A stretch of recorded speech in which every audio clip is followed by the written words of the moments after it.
So what's going on, y'all? I'm Jay Slate from Exodus Rising. I'm the lead vocalist for the band. I'm blessed by the Lord to be able to do this endeavor with my bandmates. We got New York Charlie. We also have Kris Zappa and Casey Bonet as well. And just really happy to be here, dude. Beautiful, mate. Thanks for joining us today, one and all. Thank you. Pleasure. Thank you. So Exodus Rising premiere your new track Blazing Love via Heavy at 10 a.m. Australian time on February the 9th. So how are you feeling about the song, guys? I love the song. When Kris and I had that idea of making this song, which was the whole adventure, it was a last minute thing. Actually, this song was the last song that we recorded in the album. Am I right, Kris? Yeah, actually, yeah. This was the last song from the 16 tracks that we have in the album. And Kris and I were having a conversation. It's like, hey, man, what about doing Songs of Solomon? And let's make a ballad, but a progressive, cool ballad. And that was the last spurt of the moment. And I think it took us like 3 days to put it together, right? Yeah, more or 3 less. or 4 days? 4 days, approximately, more or less. We put it together 3 or 4 days, and I think the last one to record the song was Casey. Yeah, actually, yeah, that's true. I did all the guitars afterwards. Yeah, you did all the guitars after the fact that we did everything. And that song is very special to our heart. I love the way that Jay sings it. It has a special meaning. It's about this incredible love between a man and a woman, and as powerful as God's love for us. So to us, it's a very special song. It's a song that we actually really like. That's the start. Tell us a bit more about the song from a musical point of view and what you were going for with it. Well, like I said before, we were trying to make it into a progressive song. How do you take a ballad and make it into a progressive song, right? Because that's what we do. So I'll let Kris break his head with that. And if he wants to explain to you, it's genius, because this is like, Kris is like the master genius when it comes to orchestrating and coming up with some insane, crazy music. Magic fingers. Yeah, magic fingers. I just basically in the conversation was like, dude, let's do it slow, let's do it melodic, but let's do different odd timing on it, and let's make it very progressive and put it in people's face. So I think it was in the cards. It was already designated to be in the album, because I'm telling you, in 3 days we put the song together. It was that simple. I mean, it wasn't that easy, but I came up with all the melodies, which was another nightmare, because how Exodus Rising writes the music, we first do the music and then we do the melodies. Right. Hopefully for the second album, then we all be together doing it at the same time. And I'll come up with an idea, a melody. Jay will come up with an idea of a melody. We'll write the music probably around the melody, or vice versa. Look, if it ain't broken, don't fix it. That's the attitude, Exactly. So in the correspondence back and forth with you guys, there was a lot made about this song coming out in time for Valentine's Day. Like, is that just because of the ballad nature of it, or is there some other connection with Valentine's Day there? Well, like, the song is all about love. The song is about Solomon's great love that he had for his wife. And the song is incredibly romantic. It's very sexy, romantic. And when I say sexy, I mean, we took it straight out of the Bible. We didn't add it to it. It is what it is. It's the lyrics, the poems that he wrote to his wife. So what better song to put out in Valentine's but a beautiful romantic song? Exactly. Yeah. Definitely. Sure. The press release says Blazing Love is a groundbreaking foray into uncharted territory. Can you explain a bit deeper what that means? So with Blazing Love, when we decided to do it, the Songs of Solomon, over more or less every single Christian band has covered their music. They only do sections of the Bible, but they always avoid the the Songs of Solomon, because it's a spicy portion of the Bible. Don't get me wrong; it's beautiful. It shows the true nature of what love is, and it shows how you're supposed to be acting towards your wife or towards your husband when you're married under the guise of the Lord. So when we did that, we're the first people to actually even talk about the Songs of Solomon. We're doing it in a progressive heavy metal fashion, and it's raw, it's emotional, and it's showing what love is. Yeah, piggybacking in what Jay was saying, for the past 100 years, in any song ever done biblically, like he said, nobody dares touch it because they're afraid that people are going to criticize, because the song, like you said, is sexy. It has double meaning. It's very sexual, but it's talking about the love of God for a couple, for a couple who's married. So people are afraid of it. We're not afraid, man. We're doing the Bible. If you're doing the Bible, we don't pick and choose from the Bible. We just do the Bible, exactly. Pretty much. So I hope this answered your question. It does, my friend, indeed. So for those out there that are unfamiliar with Exodus Rising, guys, tell us a bit more about the band. Say that again. Go ahead, Jay. Answer this one. Well, we're definitely like, you ever watched those claymation movies back in the day, the Land of Misfits, like all the broken toys and whatnot? That's what we are. Like, that's ideally how we came together. So New York Charlie and KC, they're brothers, so obviously they were born in the same family. They're already there, so that's cool. I've known Charlie since I was in middle school. He was 11 years old when I was 11. So I was you dated my age, bro. So when I was 11, Charlie I used to get in trouble a lot, and then I used to get thrown into the guidance counselor room, and then Charlie saw that I was getting picked on or whatever, but he taught me how to take my little boy anger and become a man out of it. And I told him, take it like a man. and then all these years later, I was starting to get back into the music scene again. I wanted to do more covers with like music and stuff like that, become more of a singer and really live up to what I've been studying my entire life up until this point. And then Charlie was just like, "Look, dude, you like metal?" I'm like, "Yeah." And I'm like, "Okay, cool." He's like, "I got a whole project. You want to be in on this? I don't know if you can do it." I said, "Nah, I'll do it." And then look what happened. So that's pretty much, we've been out there. Kris, how hard it is to find a great singer in any band. Yeah. Period. Right? So as a band that been together for 2 years, that's been 2 years of looking for singers. And we have found some amazing ones, some great ones, but commitment-wise, their commitment level has been of 10 or 15% only. You cannot have an album coming out with a singer who has a 15% commitment. We need 150% commitment, right? So I've been praying. We've been praying to find a great singer, and next thing I know, I open Facebook and there's Jay, and I'm like, okay, I don't remember him by singing, And next thing you know, one thing led to another, and he's in the studio auditioning, and I was thrown back. I was like, oh my God, you got an amazing gift. Several years ago, Kris, how long has it been already? 10 years since the last time, since I met you, 15 years? About 14 years, right? 15 years? Yeah, we go way back. 15 or 14 years.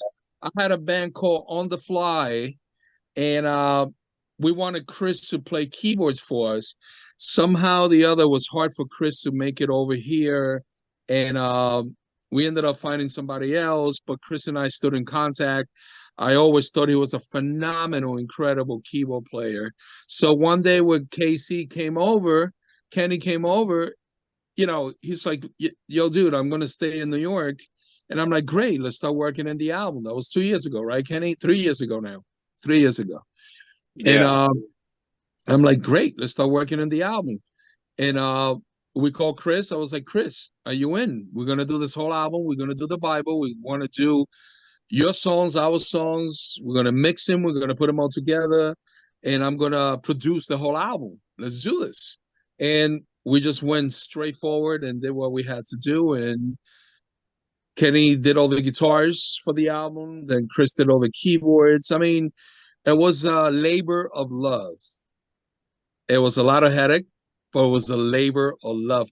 I mean, Kris, you were talking about not sleeping for 21 hours. Well, Jay and I and the guys, we've been in that predicament doing this album where we worked to 3 or 4 in the morning, starting early, and we didn't go to bed till 6 in the morning, and for 22 hours, 20 hours.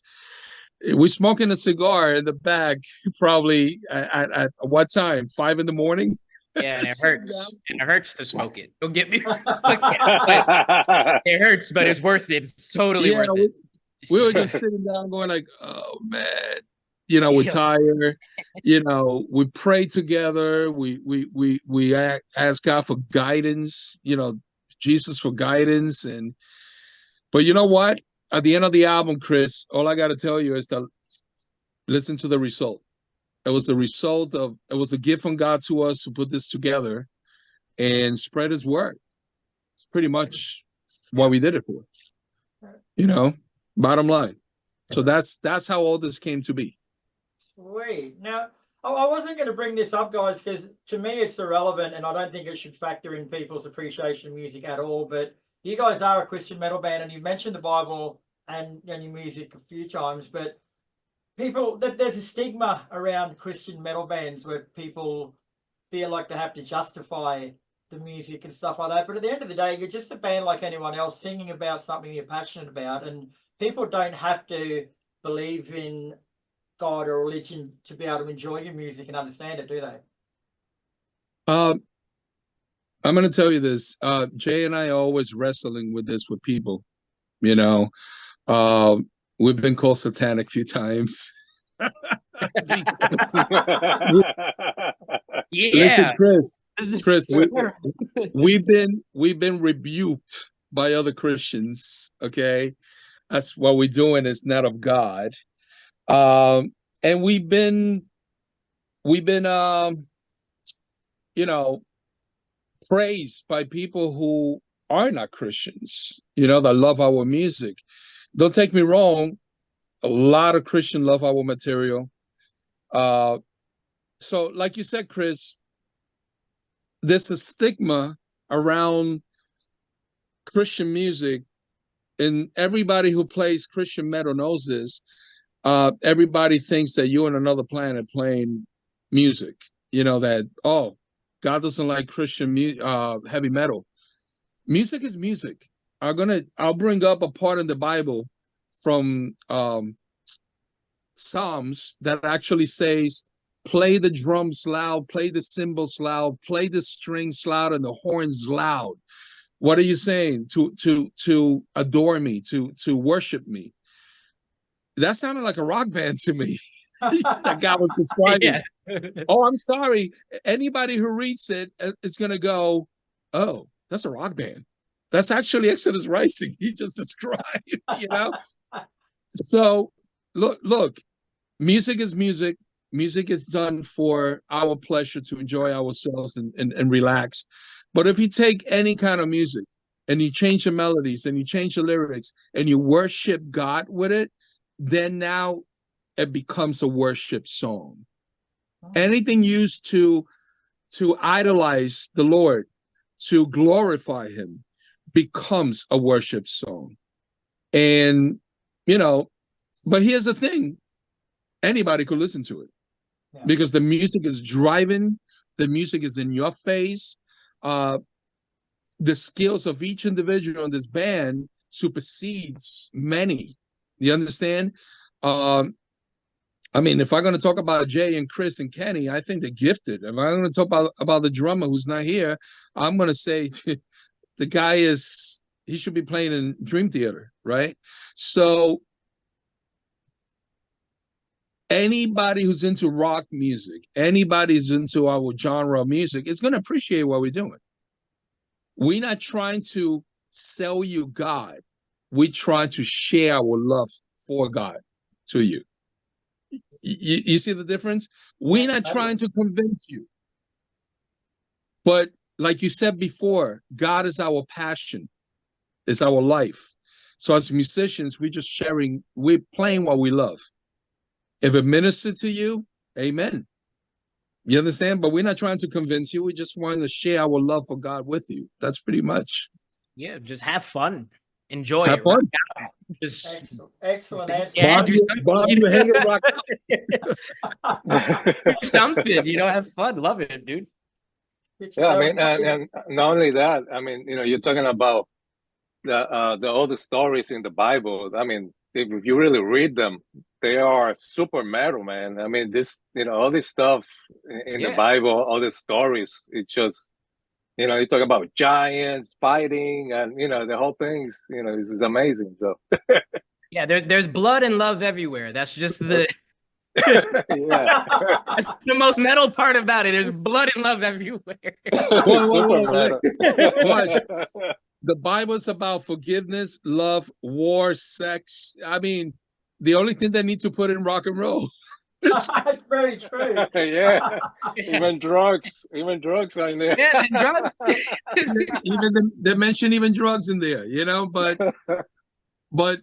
not kidding around, is just an amazing book. And instead of me, writing about fantasy, I want to tell a story that is already written for over 2,000 years, and they're amazing stories. So why not?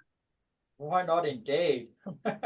Now, my first introduction to Exodus Rising was via the song Paradise Lost, which you guys sent to me. So why did you choose that one to send in and introduce me to the band? Anybody wants to take this? I've been talking too much. I don't mind. You want to? It's up to you, Kris. That's your song, bro. Oh yeah, Kris, you came up with that, baby. You came up with it. I just cut it in pieces, dissected, did a whole lot of stuff. But that's your song, bro. Bro. Yeah. So yeah, I think it's like a good song to basically that song really summarize what Exodus Rising is all about. It has everything, especially everything is heavy, and then in the middle part it's like a very soft piano melodic part that, by the way, Jay sings fantastic, in that part. And then all of a sudden the guitar solos, it's just like everything about that song. It kind of represents the band, especially the symphonic and the orchestra part is epic. And since the Bible is a very epic story, the music should reflect the epicness and tell us compelling stories. So I think that Paradise Lost is like a good song, to basically sums up basically what the band is all about. It's kind of like a preview of what to expect of the rest of the album. If you like this song, then kind of imagine the rest of the album, how you're gonna expect. And yeah, it's actually that song actually was based off a song of mine way back. It's used to call Into the Multiverse, and then Charlie came up to me and told me, take that song and put it into the album. And I was like, yeah, sure. Why not?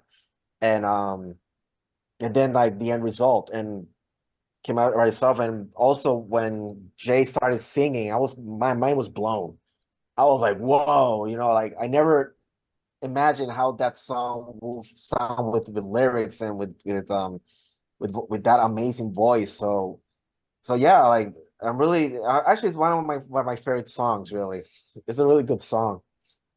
So sometimes we talk about songs in the album, which is our favorite song and which is our less favorite. Yeah. But it seems like every song we love, we hear it, listen to it over and over and over and over. To reflect a little bit in what Kris was saying, Paradise Lost is the definition of Exodus Rising. In other words, when we say that, it's a roller coaster ride. Yeah. It goes down, it goes up. People describe, when they hear the album, people describe it as an adventure. I just went through a journey, an adventure through music. It picked me up, it dropped me down, it picked me up again. It took me to places that I haven't been in a long time, emotionally.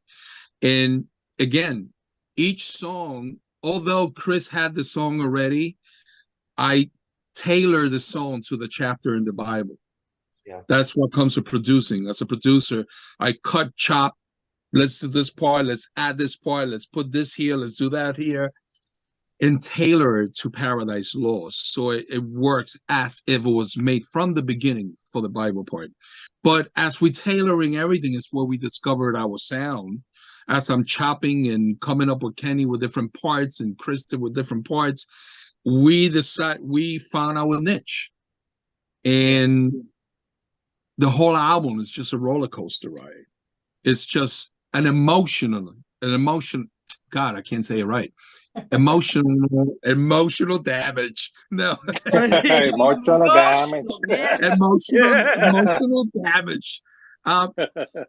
The whole album is very emotional, man. It takes you up, it picks you up, it drops you down, it picks you up, and it's what we're all about, man. A lot of feeling, a lot of melodies, you know.